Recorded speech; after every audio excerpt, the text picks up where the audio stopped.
polygyny. It's a very unique family structure, and what we have today is two people here to discuss it. We have Amandla Green and Sweetie Green.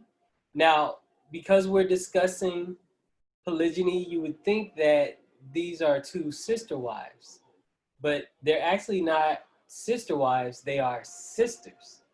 They actually grew up underneath this system, and these are adult women who grew up as children of a polygynous relationship. So I'll let them introduce themselves, and then we'll just go ahead and get on with the conversation.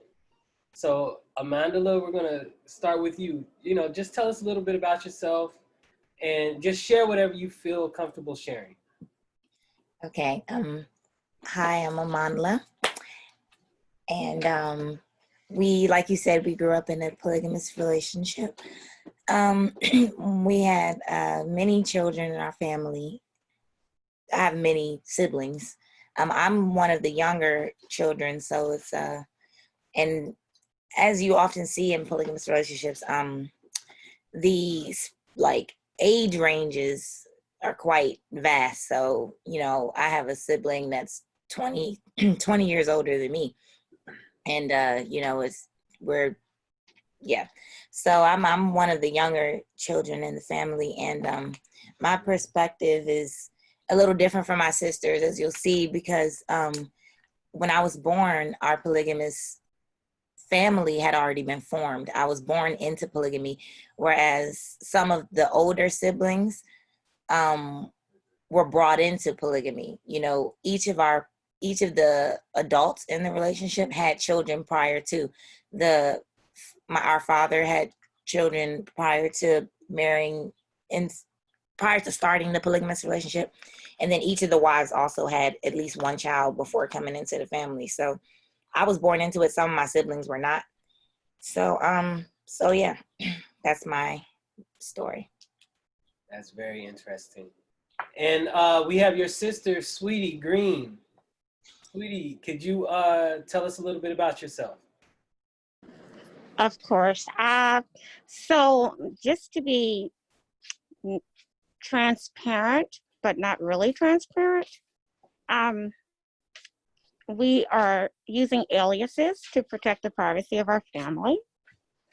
And so I'm one of the elder sisters, not the eldest, but I am our father's eldest child.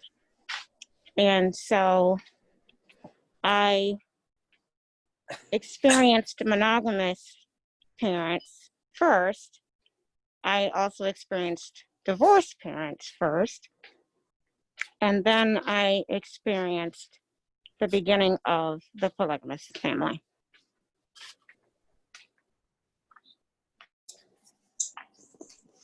Right. Oh, oh my God. All right. So we're gonna take it from here. So, Sweetie Green, what has been your experience so far with the polygamous relationship, like that your parents had? What do you think about it?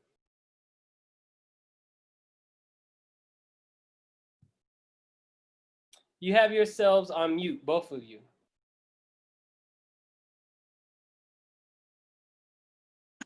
I'm sorry, could you repeat the question?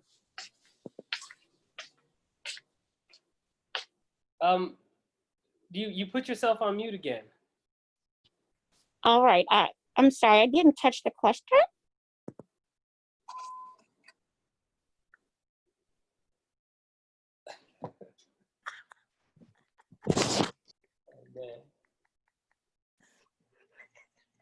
Oh man, I don't know. Let's just go with the written questions.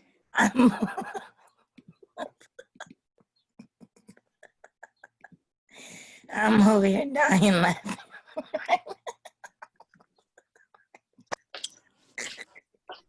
By the way, I don't have the written script, sir. Can you see the screen that I'm sharing? Yeah, I can see it. Not, Sweetie, not I. Not I. you can't see the screen. All right. Well, I'll just after the questions up. I think it says, are you on your phone, sweetie? Yeah. So You have to probably change the view or something. Oh, okay. Let's see. Oh, I see it now. Sorry, I do see it. all right. So either one of you can answer that, or you could discuss it. But basically, how would you describe your family? Sweetie, you can go first. I would. Okay. Hi. I would describe our family as very unique, but then at the same time, I think every family is unique. So, but I would describe our family as very beautiful in its diversity, and complicated, but again, most families are, but loving Okay. and very spiritual. What do you mean spiritual? What is that? What religion is it?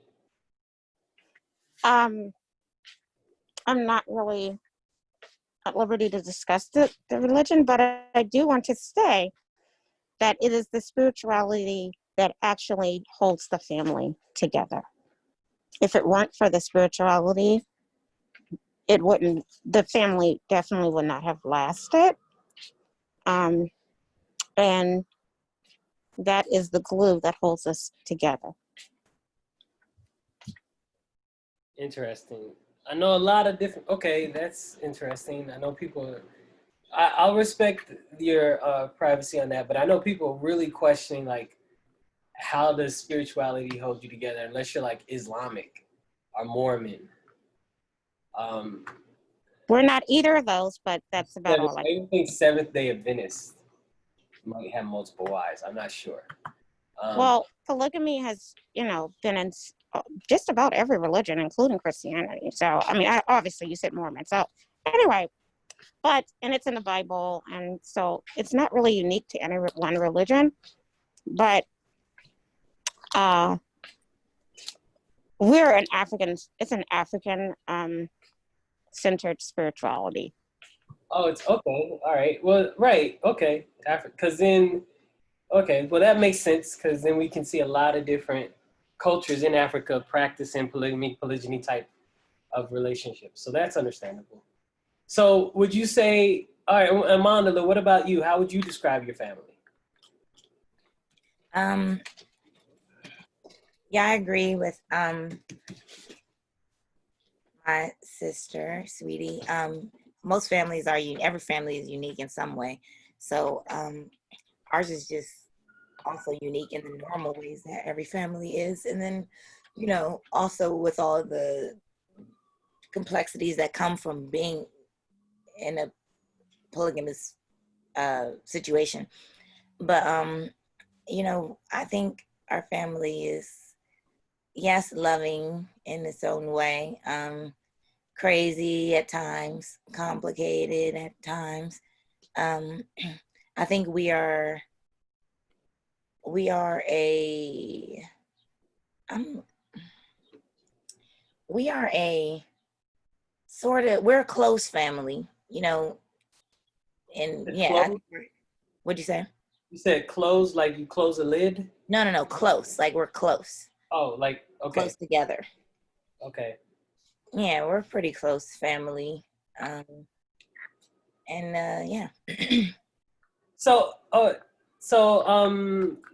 Wait, Sweetie said earlier the spirituality was African. So and then how long have how long has your family been together? How long have they been married? How long has it been polygynous like this? For about 35 plus years. Wow. So 35 plus years, that's really amazing. I know that would put this, that would mean that you were practicing, or your family was practicing polygamy way before YouTube, way before Facebook, way before Instagram or Twitter. And you said African spirituality, so I can only guess that your family was trying to practice African traditions in order to restore the Black family. Would you say it like that? Yes, I would. Yes, I would Okay. agree with that. And yes, to restore and to uplift and also restore the African way of life. But yeah, I'll stop there. All right. All right. Well, let's move on. So, how would you in what way would you describe your family? Was it matriarchal, patriarchal, or some other way, and why? Like, and I'm actually discussing like, how was the decisions made? I mean, you have to like, you know, how did you make decisions with how many adults were in the? What was the relationship? Was there? So Did you have multiple fathers or multiple mothers? we have multiple mothers and one father. Okay. And how did they make decisions?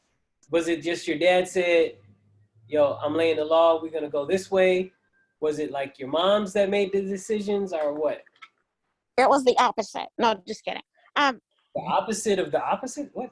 It was I was the saying it was the opposite of, I was saying more matriarch, but actually I was joking. They, the spirituality, they used spiritual, African spiritual tools, oracles, in order to have a consensus or to make decisions. They relied heavily on multiple oracle systems, traditional African oracle systems,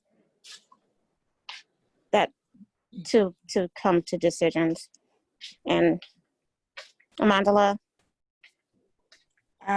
Right. Yeah, they use oracles for all major decisions. But I don't know how to answer that question. I feel like it's a bit of both.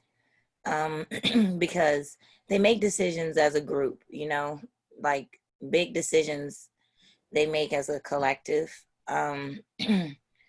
But honestly, I kind of feel like, I don't know, it could be either way at different times. So sometimes it's matriarchal and sometimes it's patriarchal, to, you know, where I feel like our dad just makes a decision and whatever. And there's other times where other people just make a decision. So yeah, it can really go either way.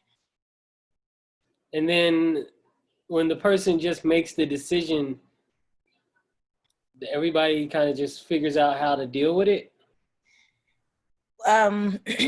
Well, so, you know, I do have to say that we were children, we grew up in this, right? So we have our view from our perspective, but And that's kind of what I'm looking for. right, there's certain things from my perspective. Now, I don't know if my perspective is right, but this is what it looked like to me. So this is usually with like smaller things, like Sweetie said. With bigger things, they use the oracles. You know, if it's something like, should we sell our house? Should we make this huge purchase? Like, no one person really makes that decision for the group. So, but like smaller things, like, will we have HBO and Stars in our cable package? Okay, yeah. Somebody just made a decision, and that affects everyone else. So yeah, so that's what I mean. Like, you know, and I don't know, it's an interesting, there are other things that add to this dynamic that make it that way, but I would say it could be either one at any given time. Sometimes it's matriarchal, like the women come together and they kind of influence the decisions, and then sometimes my dad just makes a decision. So Interesting. But so, I mean, but you all have been together. I mean, they've been together for 35 plus years. So, I mean, somehow they've made it work and it's worked well. Right. So that's what's up. All right. Let's see. Each of you can talk about this in your own way. Like, how was, so how was your relationship in general with your fathers? And I mean, how did you navigate all of that through your siblings and in your family? How was your relationship with your father? How was your relationship with all of your mothers? That's kind of interesting. Like you got more than one mom. What's up with that? Like, how did that work out? What was that about? Did you see them as mothers or did you see them as strangers, or how did that relationship work? So let's just talk about your relationship with your father, your mothers, and your siblings. It's an open session. Either one of you can go. I'm gonna let Amanda go first. I was gonna say you should go first, sweetie, but I'll go. Okay. So my father, it was like a normal father-child relationship. We all lived in the same house, which is also can be different for some polygamous families. Some of them, each wife has their own home. We all lived in the same house. Now, granted, like I said, there's such a span of age ranges. We may not have all been in the house at the same time because when some people were born, other people were moving out and going, to college or whatever. But we all grew up together, all the children. So my relationship with my father was, I don't know, it was a normal relationship. Yeah. My relationship with my mother is my biological mom is my mom, but all of the moms felt like moms to me. Like I said, I was born into it. So each of them felt like a parent. I won't say they all felt like my mom, because I feel like your mom feels like your mom, but each of them felt like a parent to me. I could go to them and ask them to buy me something from the store. I don't know. It was, and they were authority figures. So they each felt like a parent to me. Because that was also all I knew. They were my parents from birth. But my mother definitely, your mom is always like your mom, because still you spend most of your time with your mom, usually in these situations, So, yeah. Siblings. Yeah, I don't know. I feel like I have really normal relationships with my siblings as well. Some of my siblings, and like I said, so I didn't know in the beginning, like some of the siblings are not mine biologically. And like one of my siblings, I think I just found out a couple years ago, wasn't my biological. I never knew that. And so because remember, they all were there before I was there.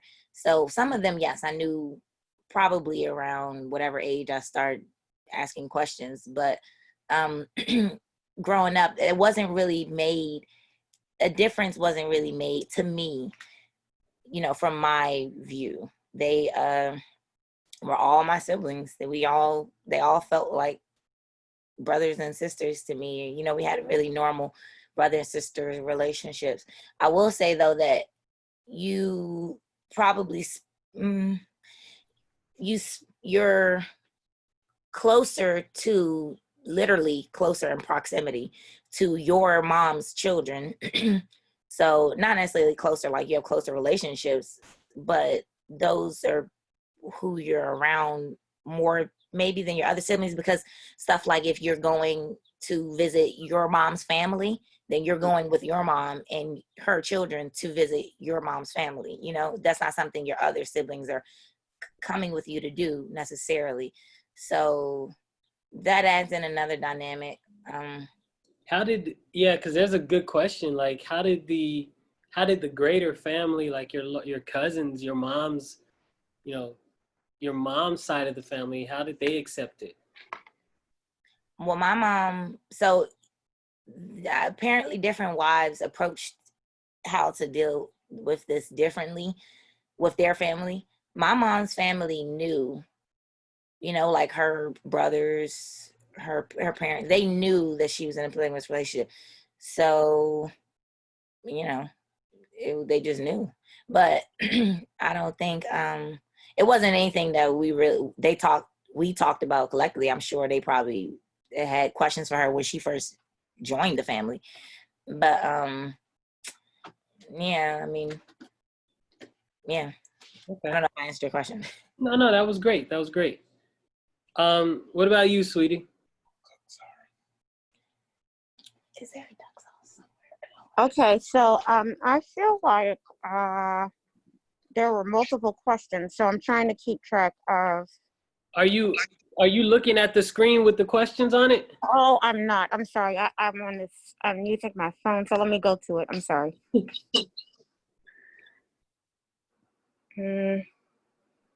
Oh, okay. Um. So as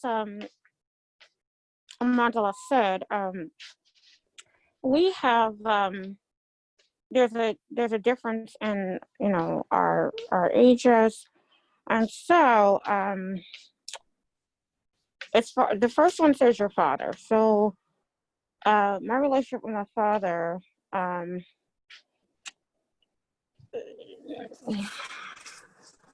is important for this conversation because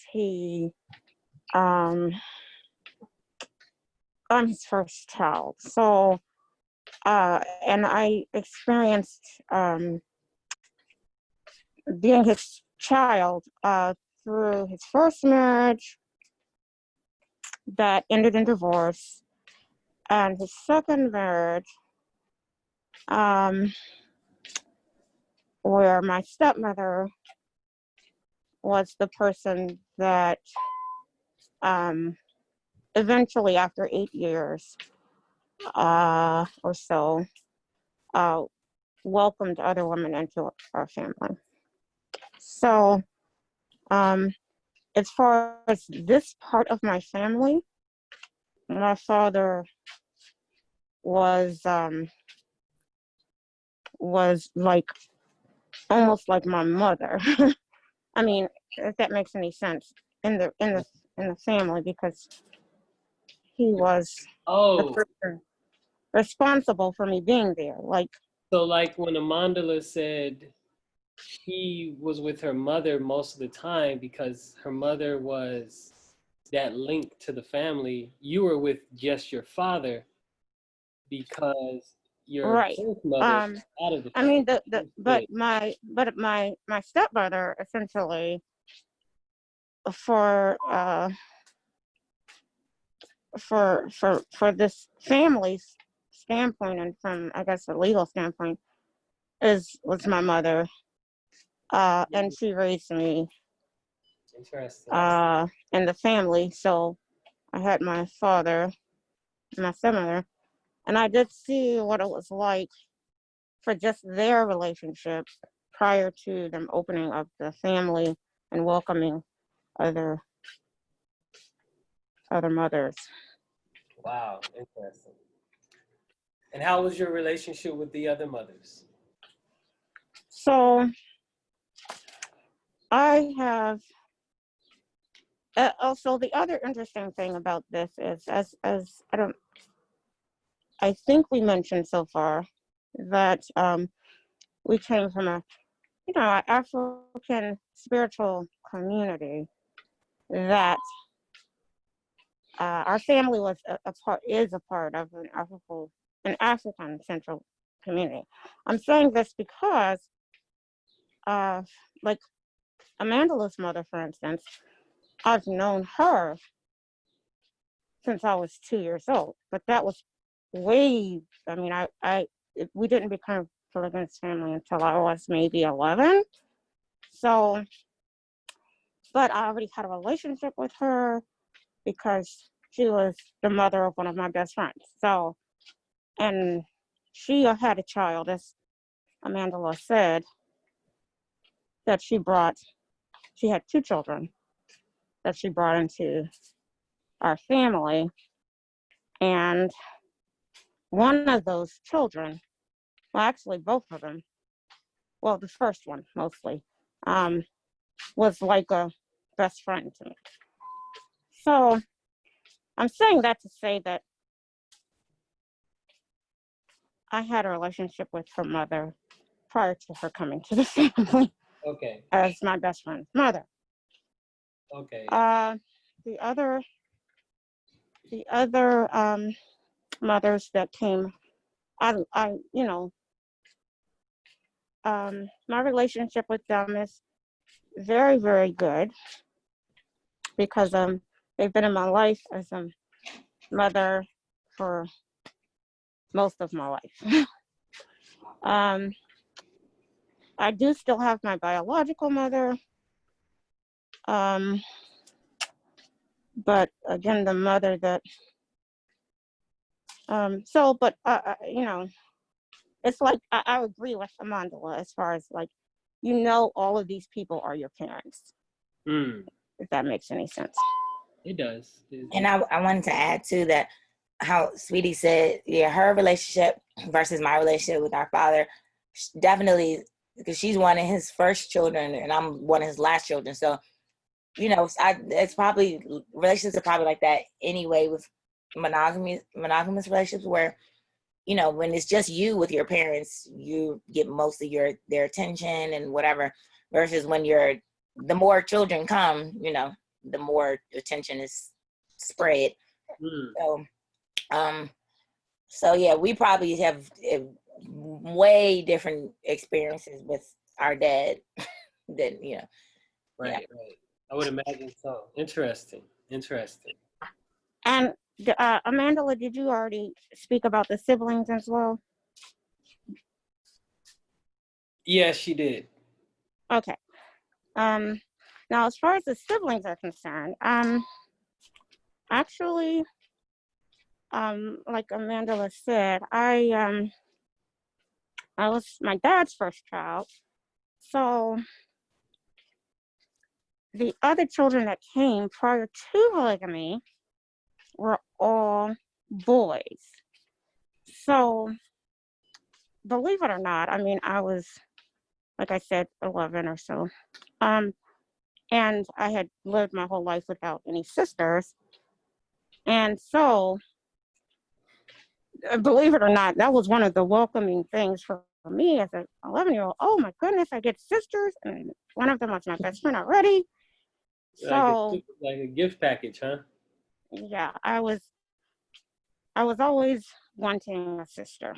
So, and then, as she also mentioned, with us being so spread out, but we're very close, and even in spite of the fact that there's, so many years between us.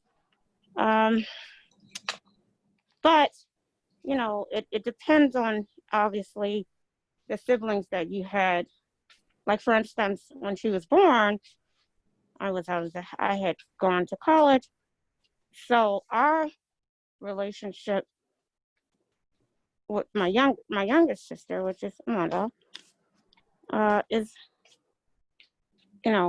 is different from the people that were there from close in age. But so I have more years with her older sister, actually, because we were friends prior to her coming.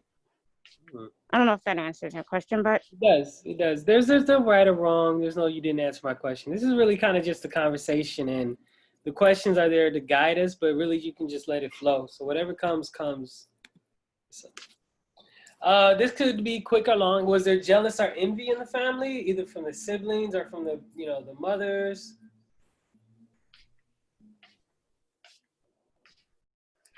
I would say that I don't know any family that doesn't have jealousy and envy. That's from siblings, parents, sometimes even between mother and daughter, and that's the regular structure, family structure. So But I wouldn't say it was overbearingly so. But again, I'm the child, so. Amanda, what about you? I think, yeah, I agree. I think poly relationships, polyandry, polygamy, even polyamory, all come with a certain amount, all gonna come with at least some jealousy, because when you're adding in multiple people, you know, that's just how people tend to react. Now, you know, that doesn't mean, it can vary from relationship to relationship. So it could be a lot, could be a little. I don't think there was a lot. I didn't see a lot in our family, not with the adults and not with the children. But you do, but it is there, you know. So yeah. Um, how would you describe how your parents interacted with each other? Like, how did the moms interact with the moms? How did the dad interact with each of the wives? From your perspective.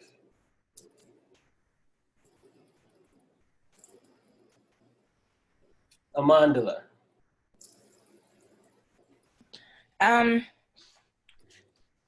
My parents, so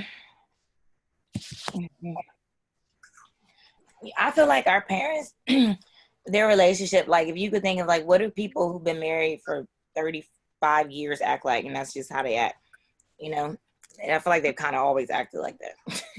But Well, that's one thing, but like when you see them interacting amongst each other, what does that look like? Like, honestly, most of us, we don't have a clue as to what it looks like to have like your dad walk in with, then he walks into a room and he has his three wives there. Like, is it just, is there anything special about that? Or is it just like, oh, it's just family, he just walks in and whatever he does, and whatever she does, she does. Is it some nonchalance going on, or what's going on? in our situation, our family, yeah, it's just kind of like family. Like, our parents were not super, this is from my perspective. I don't know what it was like when Sweetie was born and it was just her and two parents, but from what I saw was that not super affectionate people. They just don't really seem to be very affectionate people, you know. And so, you know, they come in, you speak to everybody, and it's really it. I mean, the wives, I think, interact similar to like, I don't know, they act like sister wives. So that's like, what does that look like? But I don't know how to explain it. They just interact like women in a community who live together. Like if you've ever lived communally, even if it's not a like polygynous. I can almost guarantee you most of us have not lived communally. Oh, okay. Well, I don't know. Maybe they kind of act like, I guess, sister wife, the term in there, you know, sister. So they act like family to each other too. Like the women act like family to in our family, they act like family to each other. So that's, you know, the same way that they care for the children and care for the husband, they care for each other too. Now it's not always perfect, but they act like family to each other for sure. Yeah. Yeah. Okay. Sweetie, what about you? Am I on mute? No, we can hear you. Oh, okay. All right. Well, I would just say that I was gonna say, and I mean, Amanda said it pretty well. I was just gonna say, because this has been her whole experience. That's all she knows, is that they are family. So they're acting. I mean, she doesn't know any other thing. So I don't know if that makes sense. But anyway, I would agree with her though. They literally act like sisters. I mean, like sisters. and parents to everyone. You might see it even like an aunt. See, it's like we could see them as aunts, but but we know they're our parents, so it's not exactly the same. But sister would be the closest description. Okay.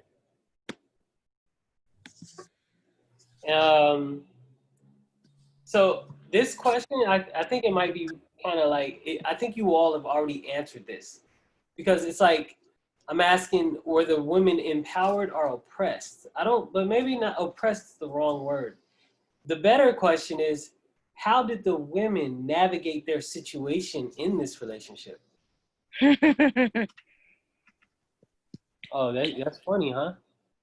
Well, I would just say that from my standpoint and from my perspective, it always came off or came. There was a there's strength in numbers, and there's power in numbers as well.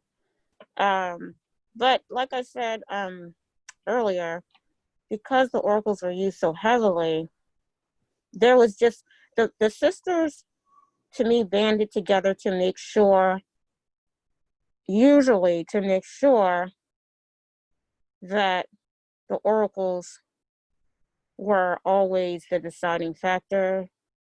And they I mean, also they have also what you would consider spiritual guides that were not in the family that they also could reach out to for counsel.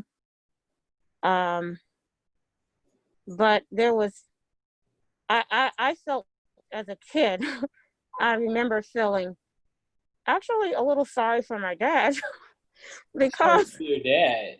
yes, but of course I would again because he was like the mother figure in that relationship.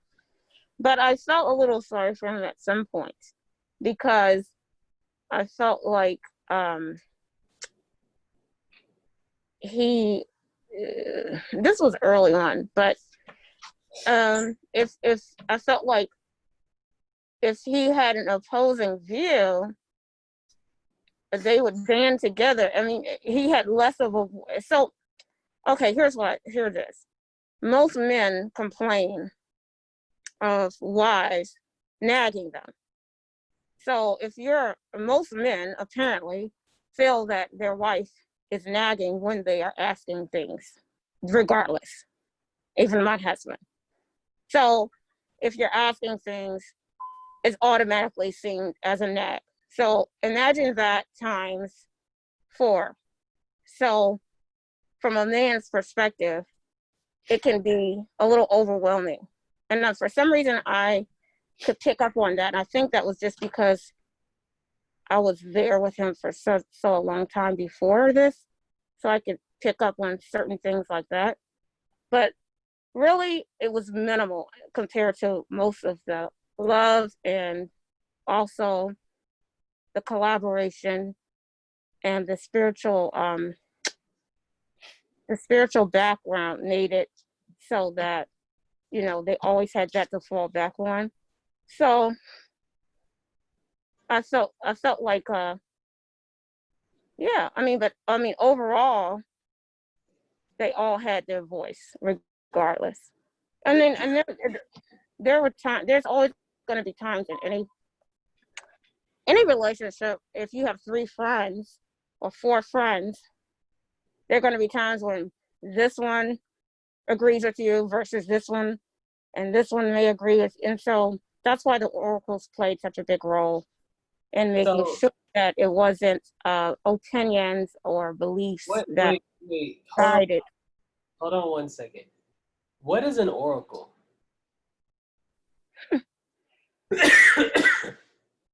Oh, I'm sorry, I didn't say that earlier. Okay. No, like you said it earlier, and I just was like, okay, because you were a little hesitant to talk about African spirituality, but like you've mentioned oracle like 2 or 3 times here, and like I don't feel like you really are explaining what an oracle is and why. How has it helped? It's just a spiritual. It's a spiritual thing. So it's a spiritual tool that has been used throughout history. Um, all different walks of life, mostly, indigenous people, but not really. I mean, just from all throughout history. But it's a tool that you use. It could be coins, it could be cards, it could be shells. Uh, So it's like but tarot or something. I'm sorry, what did you say? It's like tarot or something like that. Tarot would be an example of an oracle system, yes. Okay. And um, And that's not of the devil, right? of the what? The devil. I don't understand that question. But in any case, sir, I thought that you actually that an oracle system came through you, so I thought you had that background. I'm sorry. But I do want to say that it's basically usually tied to a religious, or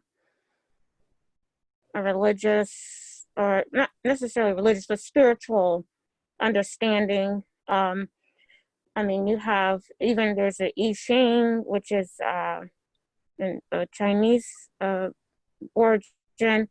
They're all over the world. All people use oracle systems as a way to communicate with God. Um, Interesting. so it definitely is not connected to, I think you said devil, Yeah. which would be the opposite. So whatever the higher power of the people, they use the oracle system as a way to communicate with their higher power, which is God, not the devil. Mandela, what about you?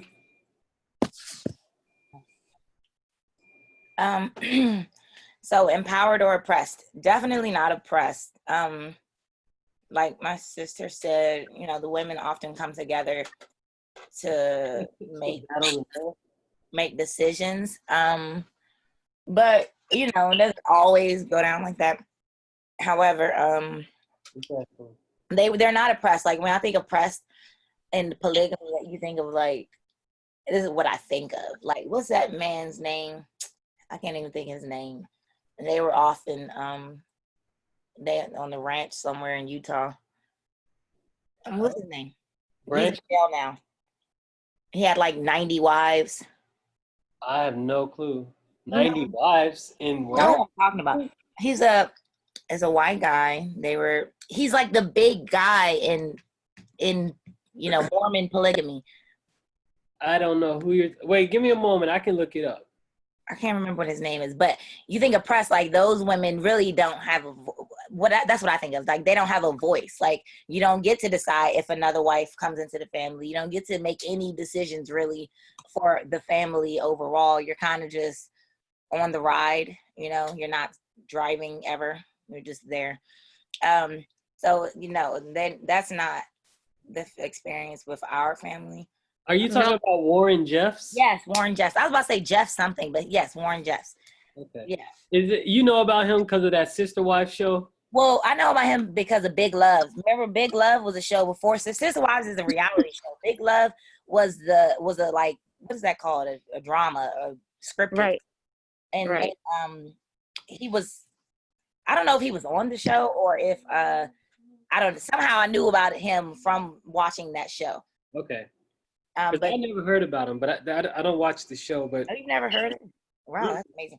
Most people who hear about polygamy hear about him, and that's what's formed their view on it. But yeah, so I would say, I guess, more so empowered.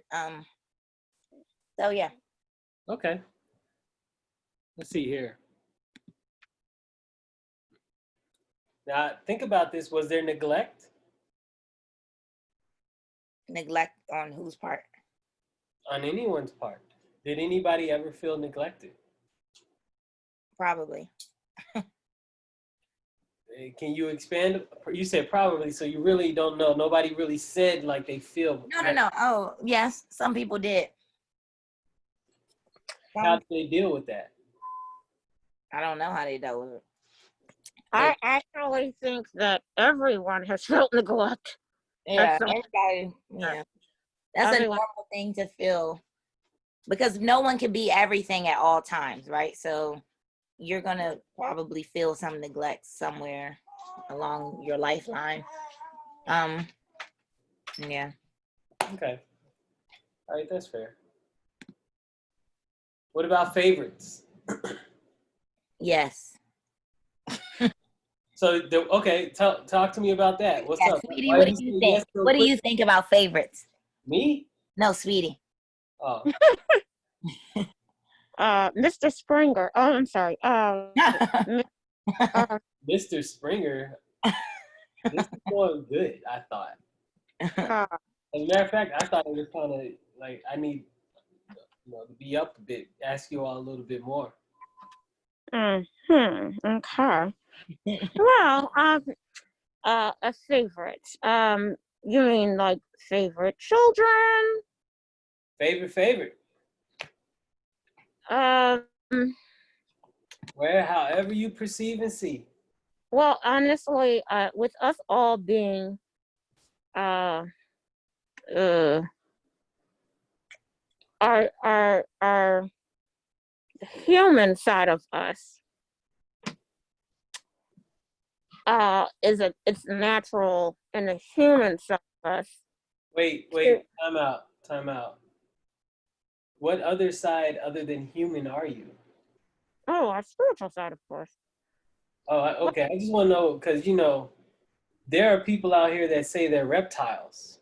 So is your spiritual side the reptilian side? No. What do you mean then? What? You're the one who said your human side. Are you telling me? Listen, sir. I'm saying that we are all we're spiritual beings that are having an earthly experience. And in that earthly experience, before we are those lower aspects of the spirit that are aspects that we have to grow out of, that include all of those jealousy, anger, all the things that we all try to evolve and overcome, include an inclination to have preference. But at the same time, you have to take into consideration personality, which you have to take into consideration different relationships. For instance, our older sister, she has been with her mother longer than any of her other children. So they have almost like a sister relationship because she had her so young. So they're mother and daughter, but they're like sisters too, in a way. Interesting. So that's going to be very different from that same mother and Amandala. It's just I think that everyone, I wouldn't say that people have favorites. I would say people have different diverse relationships that some of them may be more seamless because they've had more years to develop that relationship, or other influences, other life factors have had an effect on the relationship, and so I would never say, I think every family, you could ask that same thing. And I mean, you've heard parents say, I'm talking about normal families. Oh, that's my favorite daughter. But not often. And even if that is the case, they're just saying that for some reason they that usually people say favorite if it's someone that they have less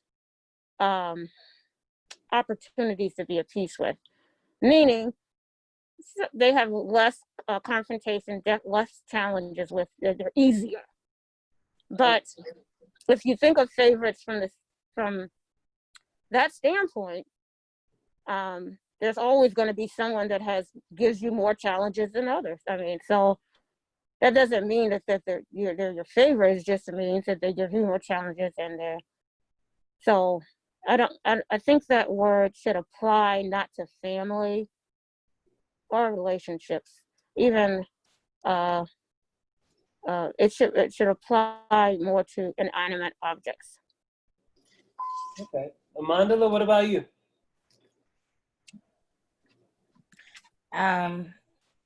The reason I say yes so quickly is because I am a favorite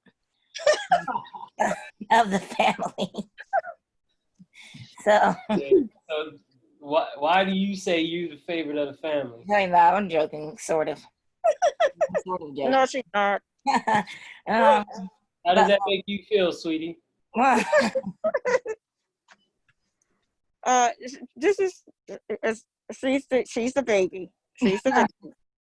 No, but like Sweetie said, I think, when you're functioning out of your human part of your being, then yeah, people tend to be partial. But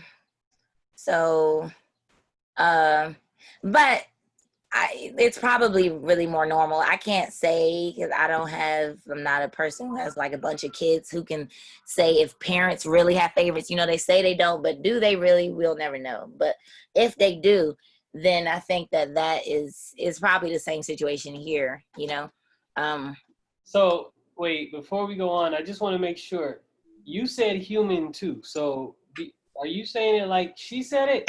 Is it the same thing or is it different? Yeah, same thing. So like, you have the different parts of your spirit, and then the human would be the part that's like functions out of the Lower. human. What'd you say? I said lower. Yeah. Yeah, the lower part. So not your higher self or highest self is, the part that functions out of likes and dislikes as opposed to other things. So yeah. As opposed to other things. Okay. I mean, well, the I just want to make sure. I just want to know if you all are talking about reptiles. That's all. Because there's a lot of reptilian conversations going on, and people are saying that people are reptiles. So you all say human, it just brings to mind that. If it's I understand that conversation. So, all right. But you were saying about the favorites. You're the favorite. Yes, I am. No, but, so yeah, so I think that you probably have some favorites in terms of wives. I mean,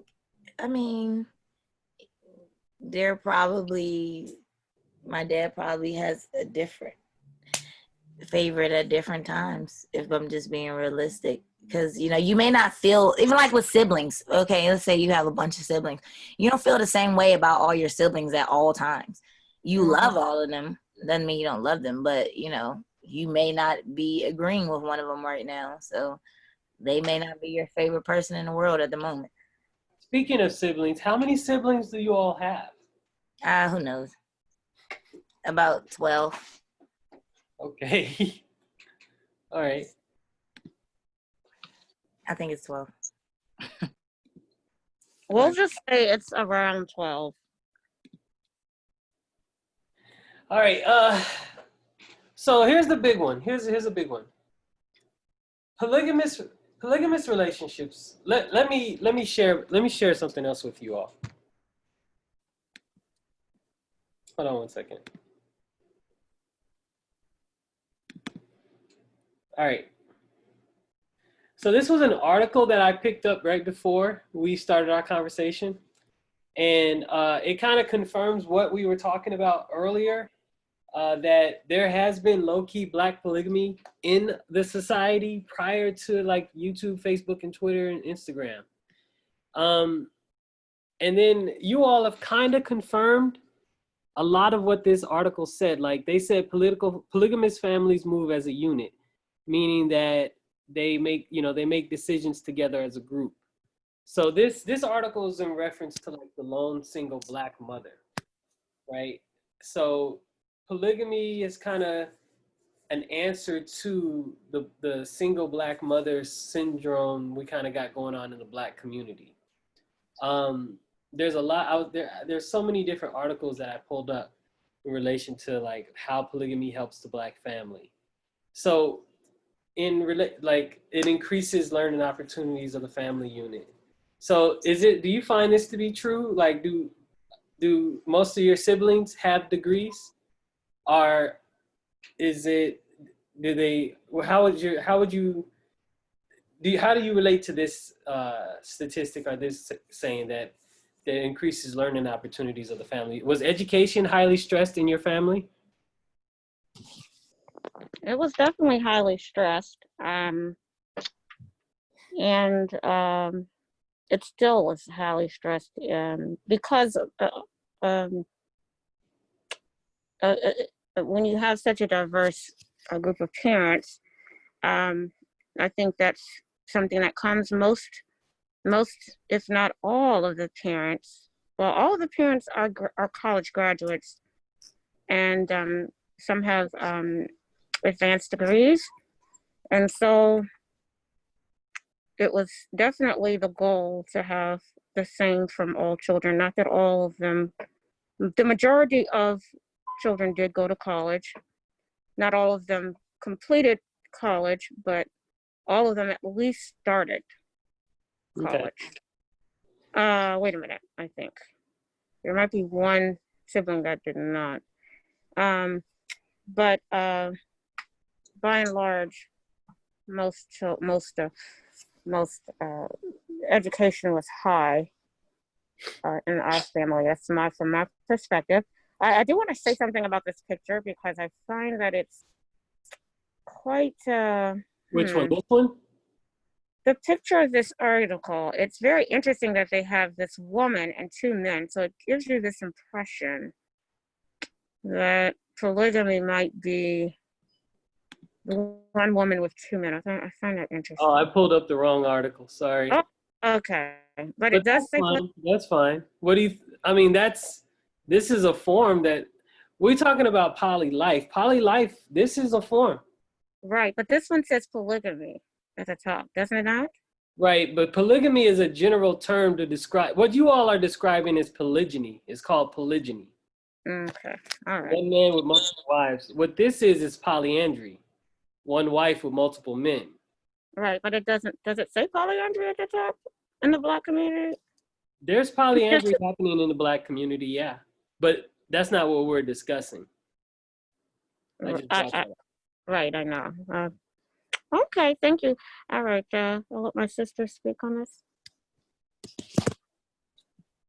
All right, the article you meant to put up, you said it said something about polygamy. Yeah, hold on. Let me get it up here because I totally made a solution whack decision. Yeah. Yeah, so this is this, do you see a bar graph in front of you? Yeah, yes. This is the one I meant to pull up. Okay. So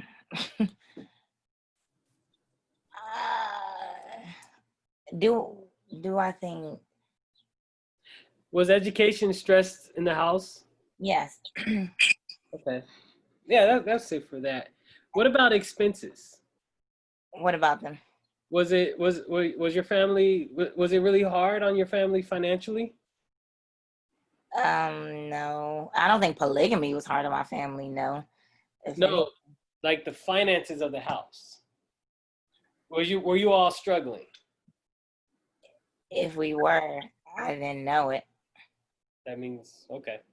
I mean, I don't know. I don't think we were struggling. No, I think we had come some normal family. We weren't rich either.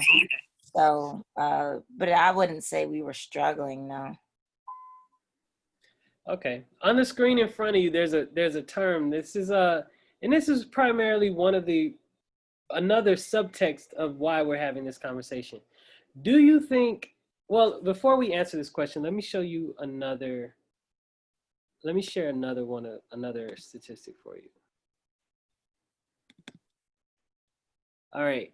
In our community, you have 4 million Black families with a single mother.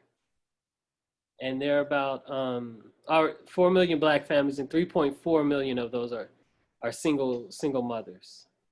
And we know the stats. We know what I'm about to say. You know, single mothers are have it difficult. You know, raising Black boys by themselves. The boys are, you know, trying to go out and search and see what it means to be a man without a real model.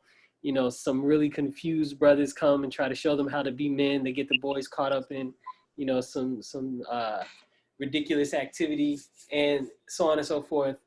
Try to make it through the maze and the confusion of white supremacy racism that we face today. Do you think polygamy holds an answer to that situation in the Black community from your perspective? With giving a woman the ability to have a husband and giving a child the ability to have a father? I think that it definitely can. I think that it's a big part of the push to be this type of family unit. But I do think that it has to be done in such a way that's not haphazard, not reckless, because otherwise it's just playing around and you still end up with the same results of single parents and family units that are very ill as a result of disharmony. And so this is why, I used to say I would like to have this type of family unit for the simple fact that. Wait. You said you would like to have this family unit? Well, yes, it came across as positive in my eyes because I have many friends who have, either they didn't know their father or their father had a whole nother family and they were not even acknowledged. And it causes a lot of mental anguish, emotional anguish. And then they have so many issues trying to start their own families. But what I'm saying is that, as you mentioned, there's a lot of people out there that are doing it, and they're just, to me, being more reckless. It's more about their sexual urges or maybe even ego, and it has nothing to do with a family unit that is intended to stay together. It's more selfish. For example, I've seen some people on YouTube, and it's very clear that the father is selfish, and it's all about him, and it's all about him getting views, and it's all about what he cares, and he's ruling everything. So, with that being said, it leaves children out there that are without a father because I'm thinking it's one person, and he like has children all over the place, and he just leaves women at the drop of a hat and just goes on to the next one. Oh, but he's so perfect, and because he's living this type of life, but he doesn't see how reckless, how dangerous. I mean, it's just as reckless or dangerous as the typical Rolling Stone man out there. And so I feel that I'm saying all this to say that if it's done recklessly, which unfortunately people are, tied up in their emotions, and that's why I kept mentioning the oracles, because that was the saving grace. Their commitment to not just a way of life, but a spiritual understanding and a way of being just. Being just. My aunt is this. Anyway, I don't want to say that. Anyway, the point is that being just is a huge part of polygamy, and if you cannot be just to all parties as best as possibly as human, the best way is to use God as your source. And the oracles is a very, you can tell, for the most part, it's not coming, it can't come from a person, it can only come from a spiritual source. So I would never undertake such a thing without the use of oracles and a tight spiritual bond. Okay. Mandala, what about you?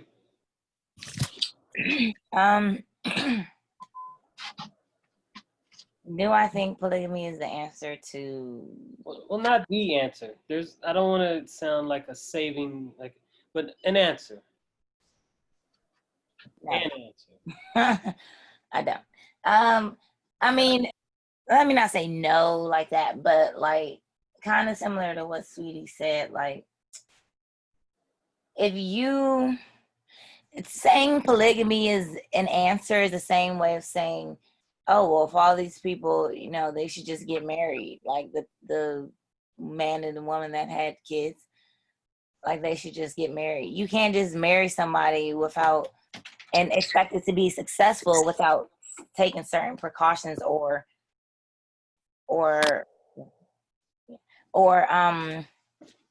you know, going through a certain process to have a successful marriage. You know, if you just say, oh, boom, get married, and y'all haven't had certain discussions, haven't gone to counseling, haven't done whatever it takes to have a successful marriage, then you're not going to stay married and it's not going to work out, or you're going to have a dysfunctional marriage. So just saying, oh, polygamy answer, no, it's not, because if you don't know what you're doing in polygamy, like she said, it's just going to be dysfunction and you're still going to have those problems. Just now you have these problems in one household as opposed to multiple households. So I don't think it's not that simple is what I want to say. I think that so what do you say to those 3.4 million Black women without a man? You can get a man. Like how many? This is what we need to know. How many? Well, they get men. But how many? No. How many Black? We need to know how many Black men there are in the world versus how many Black women there are in the world to see, is it possible to have a family without doing polygamy? I'm not against polygamy. I think it's fine, but I don't think that it's this saving grace that people want to make it. No, I agree. Like it is. Yeah. Like, you know, not for that reason. If you want to do polygamy, then that's, you know, you can do polygamy, whatever. But because, so there was on Facebook, a friend of mine had posted a post about polygamy, and you have all these comments, whatever. And one comment, this one guy put, who wants to do polygamy, is he was like, you know, people talk about how polygamy is not for everybody, but what if monogamy, people don't talk about how monogamy isn't for everybody. Here's the issue with that statement. He's absolutely right. Monogamy, if you can't do monogamy, you can't do polygamy correctly, because a polygamous relationship is just, you still have all the same expectations, all the same vows or standards or whatever, but now you're just upholding them within more people. It's not polyamory where you are just out and free and you can do whatever you want with whoever you want. How you have to be faithful to one woman in monogamy. Now in polygamy, if you have two wives, you have to be faithful to two wives. You can't just go. It's not this free for all that I think people think it is. And, you know, it's a marriage, a commitment with more than one person. So if you're married, right? So if you think about, I'm talking to you, why you look like that? I thought you was talking to a Sweetie. No, I'm talking to you. I'm talking to you. If you think about everything that it takes to keep your marriage with one woman whole and the amount of effort that takes, now imagine that times two, because if you have another wife, then you have to do the same thing with that other wife. I often think people think, oh, yeah, I get to have two women. They, like my sister said, they think about the sensual aspect of things. However, this is not your side chick. You know, you don't get to send her home at the end of y'all having fun. Like, okay, we had our fun. Now you can go about your business. No, she's in your house with you, looking at you, having certain expectations of you. So I think people think about it like as if it's a fun thing, you know, like it's an affair. It's not an affair. This is the person you have accountability to, you have responsibility to, you have a commitment to. So if you can't do monogamy successfully, I don't think you can do polygamy successfully, because there takes certain, like, what's the word? Certain, you have to live by a certain standard regardless. You have to have a certain moral compass. You have to be a certain type of person to be in your marriage in the correct way. So I think that's something people need to understand. It's not a thing where like, oh yeah, the answer is me adding more women. And why is that the answer? You can't do right with one woman, so you think you can do right with four? No, you're gonna mess it up and it's gonna end, which is what happens with a lot of people. They try to go into polygamy, you know, without, like she said, without oracles, without a community. This other guy I know, he had said something like polygamy without a community is insanity or something like that. And What? Polygamy without a community is what? insanity. And, you know, I'm not saying it's impossible, but you really need to have, the reason why I think he said that is that having a community keeps you accountable. It keeps you having people around you who can, like, you know, support you, who you can go to. You need to have a counselor. You need to have So safeguards. what do you think then about, because you know there's a ton of people that are doing polygamy without communities and oracles. I would like to see the statistics on how long their families stay together. A lot of things, because I mean, Yeah. I don't know. I would like to see it. Is what I'm That's saying. one, actually, honestly, that's one of the reasons why I reached out to both of you, and I wanted to do this because, you know, I saw your family as being successful, and I actually see these other people as being irresponsible, messing around, messing up the concept. Yeah. But I can pretty much guarantee you're not gonna find no statistics on anything. I can pretty much guarantee that. Yeah. I mean, I'm not saying Nobody's it's doing statistics impossible. on Black polygamous relationships.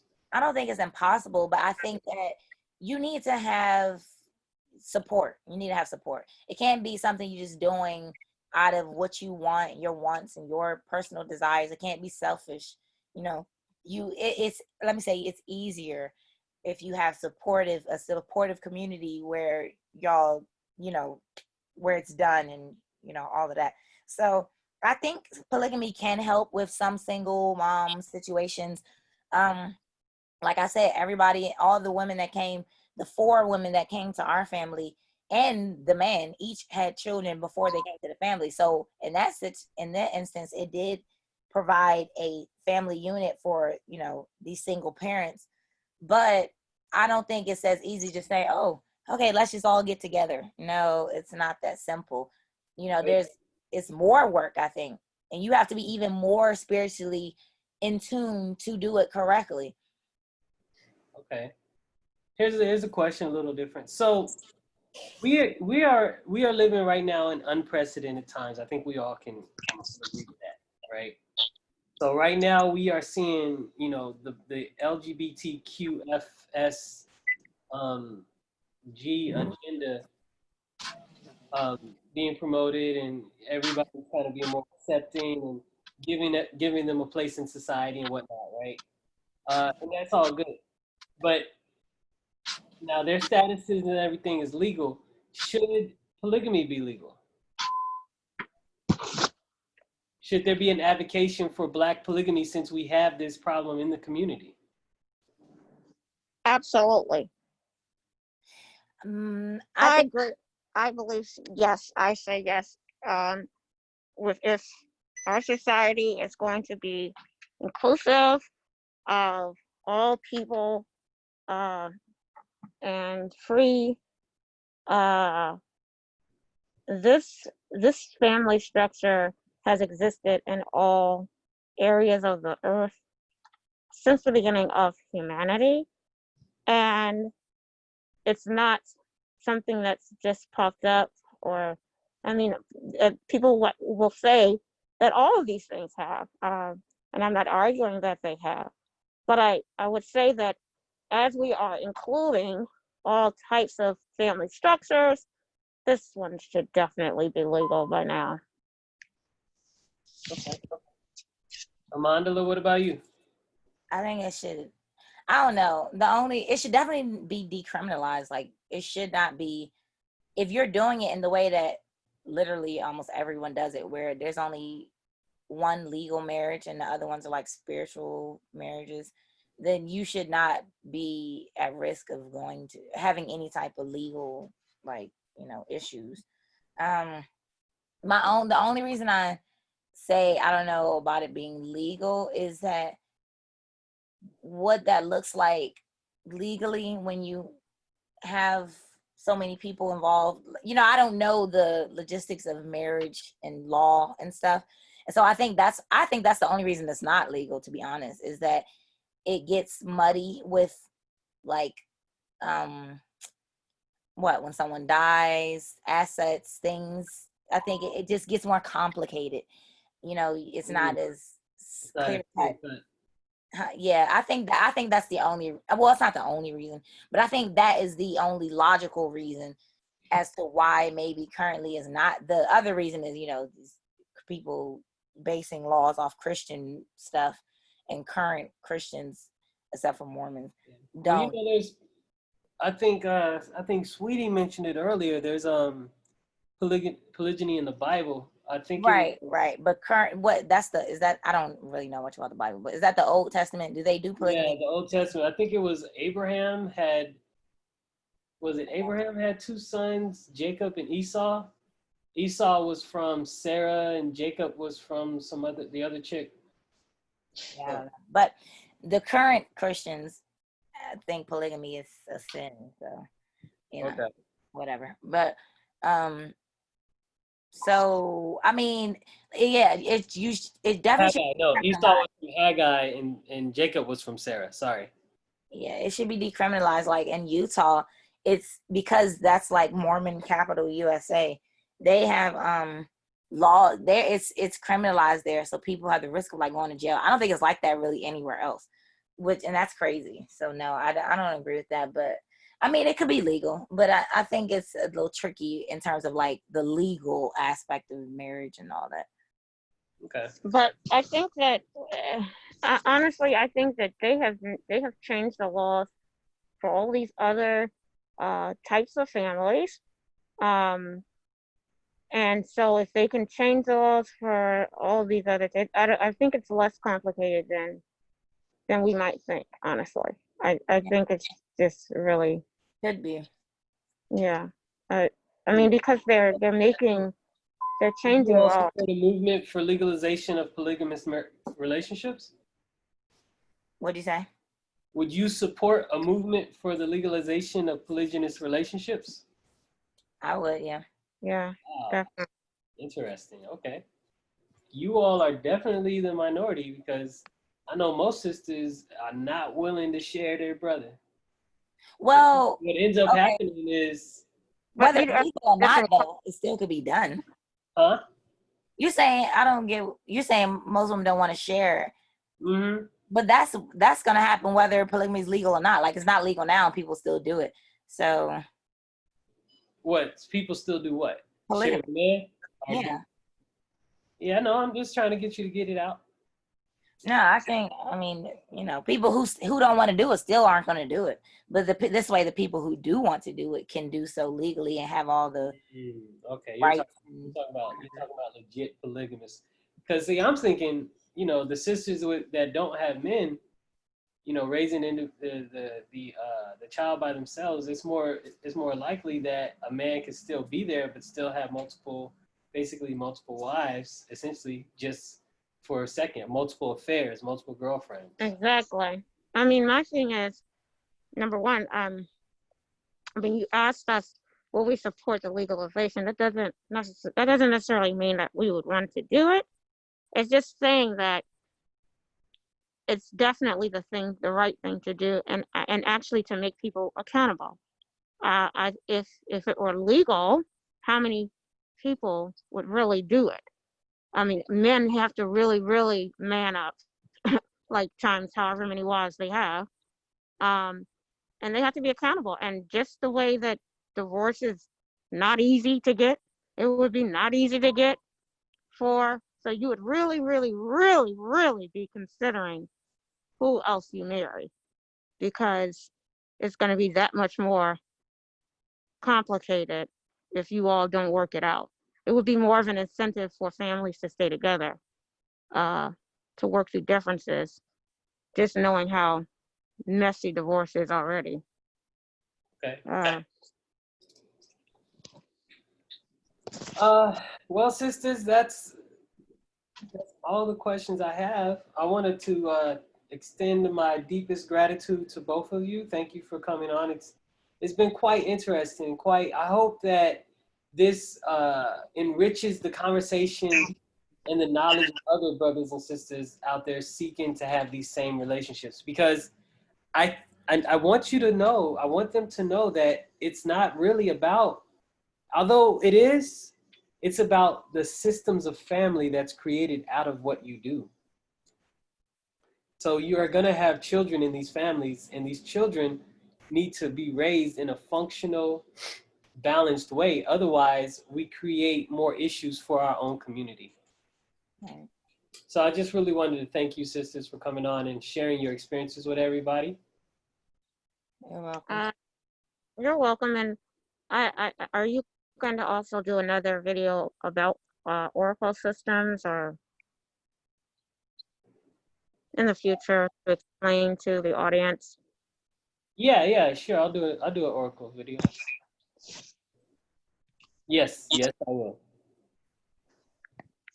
That might be helpful. Okay. Well, thank you for having us. All right. It was a unique experience for us both, being the eldest and youngest. Yeah, that's So, very interesting. Yeah. All right.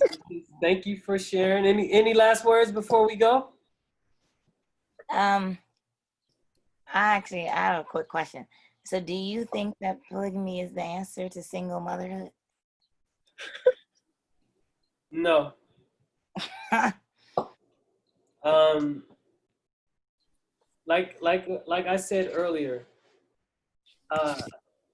an answer, yes.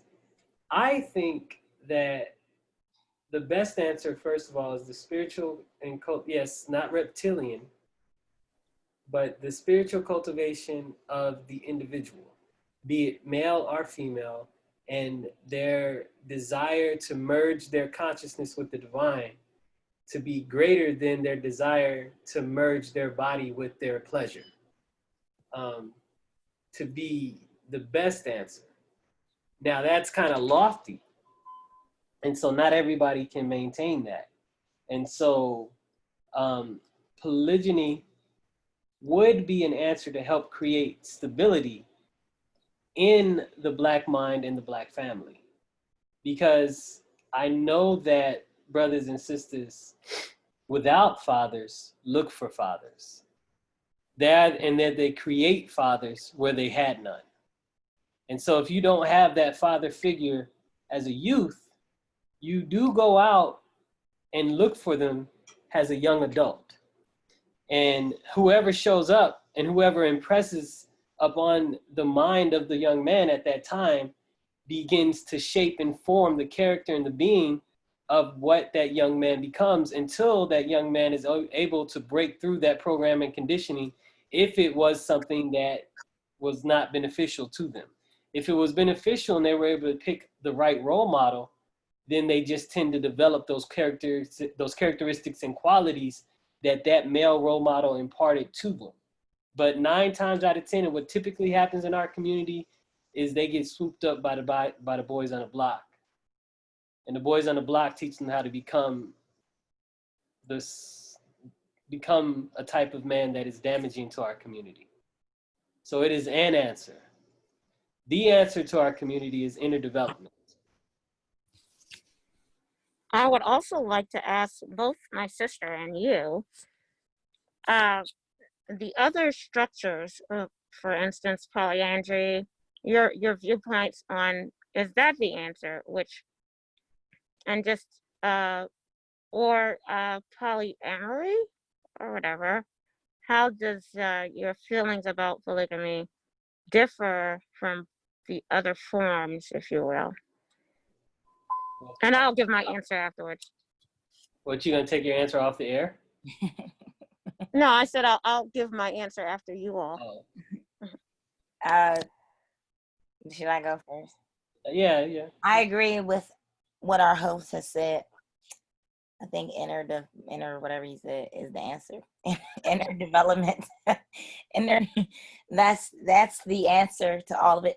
But really personally, I'm just like, I'm a people can do, as long as it's not harmful to themselves or to others. If you want to do polyamory and you're in a consenting group of people who want to do that, then go ahead. You want to do polygamy, polygyny, polyandry, whatever. And as long as everybody's in agreement, live your life. I don't really, I'm not focused on whatever else other people want to do. Although I will say, if we're talking about the effects of relationships in terms of like children and stuff, I think polyamory, I don't know about that I one. was about to say, like. Yeah, I mean, well, but here's the thing, like, I'm not gonna automatically say that I think it's gonna have a negative effect, because I don't necessarily think so, but I think it's all in how you do it. And yeah, so I mean, you're right. You can't assume. Wait, I don't want to feel like I'm cutting you off. If you still no, I mean, I'm basically done. So my thing is, I think people shouldn't be led by their sensuality. If that's what's leading you, then it shouldn't. Right. So there's that. However, because yeah, whenever you engage, whenever you engage with somebody, there's always the possibility of more responsibility. And so you have to have an understanding already on how this is done. And study upon study upon study upon study shows, not even study, experience upon experience upon experience upon experience shows that that having a two-parent household is of benefit to the consciousness of the growing, the individual development. So at least knowing that you have a male and female role model. Now, we have these different models that, where the father thing and the mother thing, and we'll see how that happens. I mean, I'm sure there's a lot of people that grew up in households that had that already. Because I remember back in the 90s in New York, being exposed to my two dads and my two moms lessons in social studies. So I'm pretty sure that people have grown up in that way now. But just in general, supporting the traditional nuclear male, female dynamics in family, it's always better to have an understanding that if the child is here, this is how responsibilities are going to happen, not that we'll figure it out along the way. I don't think that's the way to do it, as far as the polyamorous thing is concerned. But if you all are just enjoying the animal part of the self, then sure, that's cool. That's what you like. That's what you like. Do what you do. Polyandry, I don't know if that's a model that's going to be successful for the Black community.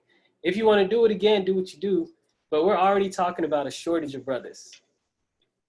So you're just shortening the people. I don't know what that's going to create. Really, where polyandry is most successfully is practiced is in like the mountains of Tibet, where all the men, there's hardly any women.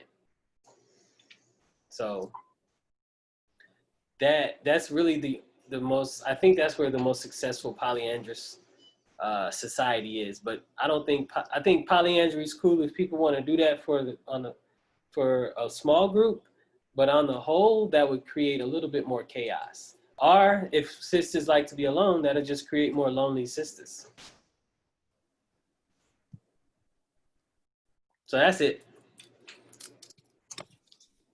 Sweetie? Well,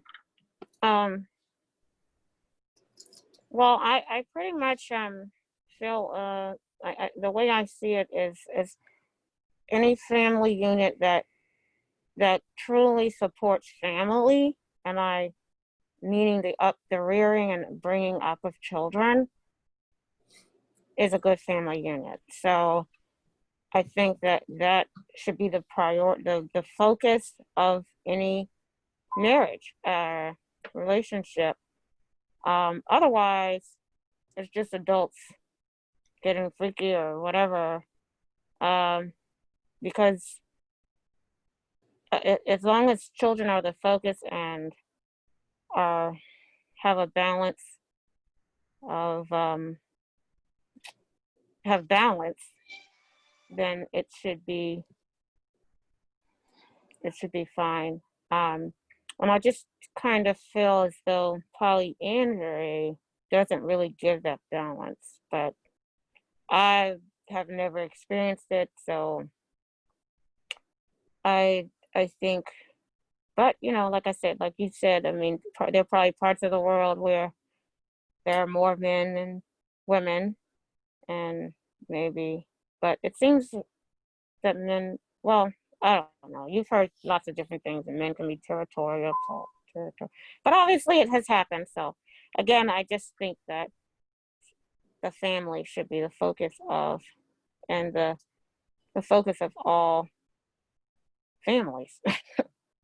Children, the children, the few, yeah. Right. All right, ladies, any other questions? No, I don't think so. All right. Well, this has been a very beautiful experience. Thank you for coming on. Peace and blessings, and may your day and night end with wonderful energies and vibrations for you and yours. Peace.